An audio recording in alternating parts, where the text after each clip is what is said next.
आदरणीय उपराष्ट्रपति जी,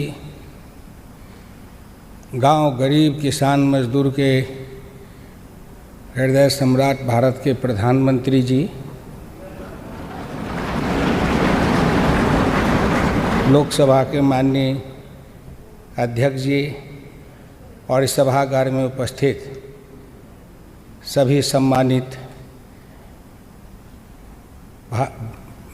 सांसद, भूतपूर्व सांसद और आमंत्रित सबों को मैं सादर नमस्कार करता हूँ। मुझे ये उत्कृष्ट कैसे समझा गया? न मेरा बाप उत्कृष्ट न मेरी माँ उत्कृष्ट, न मेरे खानदान में कोई उत्कृष्ट, न मुझे किसी का अनुग्रह, न किसी का अनुकंपा, न किसी का मेरे पीछे नाम, न मेरे पीछे कुछ, लेकिन फिर भी मुझे उत्कृष्ट चुना गया। मैं उस चुनने वाले को हृदय से धन्यवाद देता हूँ।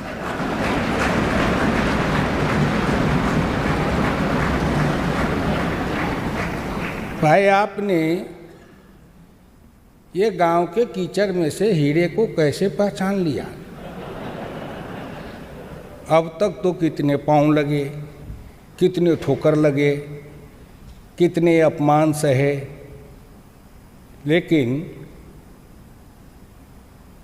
जब मैं बैठा करता था तो मेरी पत्नी मुझे कहा करती थी कि आपको कभी उत्कृष्ट सांसद का पुरस्कार मिलेगा, कोशिश करिए। तो मैं कहता था मैं कोशिश क्या करूँगा, क्योंकि वो भी राजनीति में है, वर्षों से सक्रिय रही। हम शंकर पार्वती जी के जैसे संवाद करते रहते हैं। तो मैंने कहा चलो काली माई सोचेगी तो कर देगी। मैं उनकी पूजा करता हूँ, मेरी कुल देवी है। लेकिन जब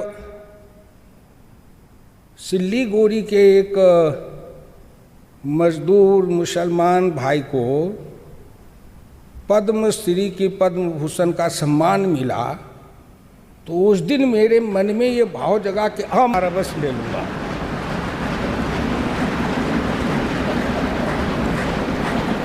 ये अंतर मन से बोध हुआ। क्यों? तो मैंने कहा कि भाई, यहाँ दिल्ली से बैठे बैठे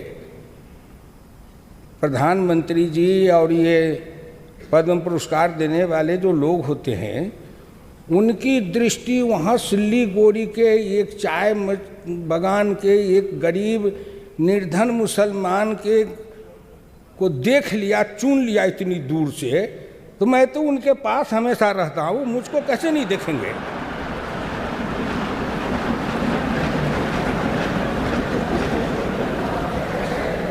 कैसे नहीं देखेंगे? लेकिन साहब, मैं धन्य भाग्यशाली हूं कि आखिर मुझे देख लिया गया। और आज मेरे गांव के लोग टीवी पर देख रहे होंगे, उनकी छाती कितनी फूलती होगी।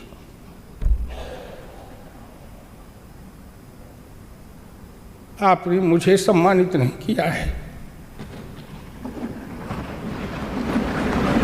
हिंदुस्तान के करोड़ों निर्धन, निर्बल, पिछड़े, दलित, उपेक्षित, उपासित, पीड़ित, प्रताड़ित, मैं आप लोगों से ज़्यादा नहीं कहूँगा, इतना ही कहूँगा कि मुझे विश्वास है इस संसद में, विश्वास है मुझे संविधान में, और विश्वास है मुझे इस देश की करोड़ों निर्धन, निर्बल, पिछड़े, दलित, उपेक्षित, उपहासित, प्रताड़ित उस गरीब मजदूरों के विश्वास पर, और मुझे विश्वास है उस डॉक्टर लोहिया की बानी पर, जिन्होंने मुझे कहा था, हुकुमचंद, तुम अटूट निष्ठा के साथ मेरी बात को मान के आगे बढ़ते जाओ।